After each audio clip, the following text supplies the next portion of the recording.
Before the iOS 26 update on our iPads, we really only had one windowing option for our apps. Anytime we would open one, it would take up the full screen. And to go away from it, we could swipe from the bottom here to pull up all the most recent apps.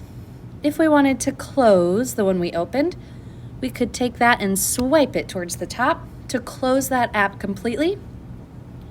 Then we can swipe through to see some of our other most recent apps that we've opened and tap to make them fill the screen again.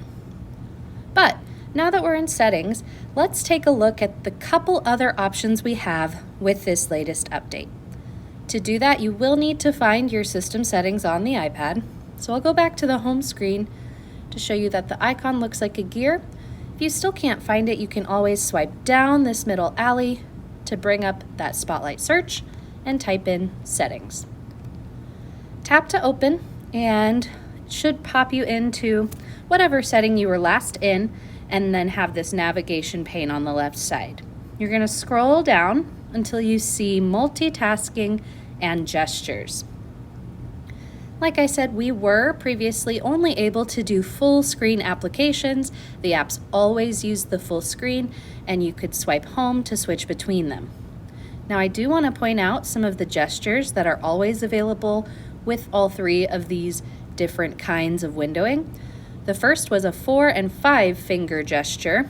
Taking 5 fingers, your hand almost looks like a claw, you can swipe to the left or to the right to switch between apps that you have opened recently. You can also get to home by pinching those same 5 fingers. So again, my hand looks a little bit like a claw, and I pinched all of my fingers in on the screen to close the app. Additionally, you have some more productivity gestures that you can see here. Both of these you can toggle off if you don't enjoy them, but one handy thing that I love about the productivity gestures is swiping left with 3 fingers to undo or right with 3 fingers to redo. So let's say I'm in my Notes app and I'm gonna select all of this, copy, and paste it. Let's say I didn't want to do that actually. I'm taking 3 fingers and all 3 are going to swipe across to the left.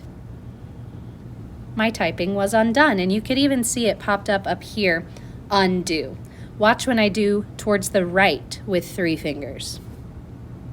You saw that redo there. So left to undo, right to redo.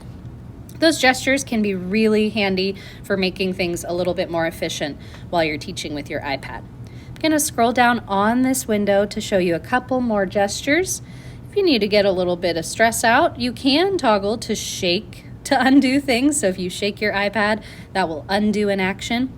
And then probably the most handy thing that we had when we were in full screen, this is only available full screen, we can choose to swipe our finger from a corner to make an action happen. So right now, I have it to where swiping from the bottom left corner will give me a screenshot. I swiped from that bottom left corner and it gives me all of my tools to save that screenshot wherever I need to. So I'll save it to Photos for now. And then towards the bottom, one of our last settings there called Picture in Picture. Let's say you're in a Teams meeting or a FaceTime call on your iPad. If you swipe away from Teams or FaceTime, wherever the video is coming from, and you are doing other things on your iPad, a little picture will show up towards one corner and you can tap and drag to move it. But if you don't like that picture in picture, you can of course toggle that off. So those are our settings for the full screen apps. Now that we have iOS 26, we have a couple more options available for windowing. In full screen mode, before the update, we were able to split our screen and maybe have half of our screen show one app and half of our screen show another. But you'll notice that those 3 dots at the top that used to be there are no longer there. In order to split your screen and work with multiple apps at a time, we're going to use the windowed apps where we can resize and arrange multiple windows in a single space. So I've selected that, and we can see that blue check mark there. Many of the options down here are the same, but there are a couple extra. You can toggle on to close all windows after swiping home. You can toggle on automatically showing and hiding the dock. So right now my dock is hidden. With a slow swipe from the bottom, I can bring it up. But if I'm tapping away and I'm working on my app, it will automatically hide that if this is toggled on. Those gestures, you can toggle off that ability to swipe from the bottom and reveal that menu bar. Oh, I'm sorry, that one was from the top center. So now on each app, you actually have a few more options. Not only do you have, it's going to keep going away if I point, not only do you have the X, the minimize, and the full screen, but you can go into many different options for each app as far as the editing and view and windowing options.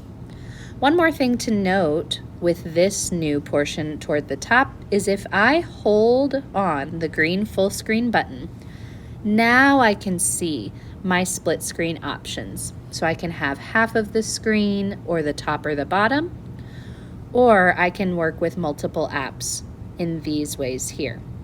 When I enter slide over, it really just gives me a moment to open another thing or work quickly with something else.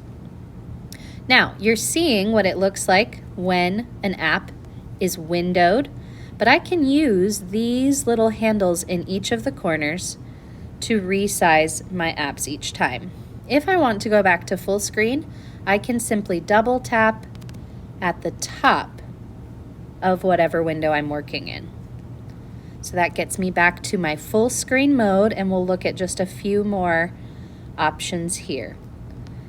These gestures are the same, but you'll notice that in this mode, I no longer have that ability to swipe from the corner for actions to happen like that screenshot earlier, because we now have these handlebars that can work to resize and move apps. I'm just tapping the top and dragging, or tapping that handlebar and dragging to resize. And again, I'm doing that double tap at the top of the screen here, the window, to make it go back to full screen mode. So that can be really helpful if you are used to multitasking on your iPad. And the last option we now have was previously available on your MacBook, and they now have it on iPad. It's called Stage Manager. And this involves the same sorts of windowing that the windowed apps does, but it also gives you a nice preview of recently used apps when you're working on a smaller window. So I'm going to choose Stage Manager, and you'll notice that if I shorten my window a little bit, now I can see a preview of all of the apps that I most recently opened. I can tap on one of these to go look at that, and then again, if I resize it, I can see the others that were just opened. When I am on the home screen, it won't show any previews. I do need to be in an app, and that app does need to be windowed to show those previews on the side. So this is a little bit more like on Windows devices when we could see a preview of all of the things that we had minimized. So that can also be helpful in your teaching. I'll go back to the settings really quick to make sure we didn't lose any of these options. You can turn off many of those settings that come up as far as hiding recent apps or hiding the dock. They still have that menu bar setting from the top, and they still have some of the same gestures, shake to undo, and still in this windowing option, you cannot swipe from the corner because of those windowing handlebars. So I hope you're able to find one of these settings that works for you. Thank you for watching.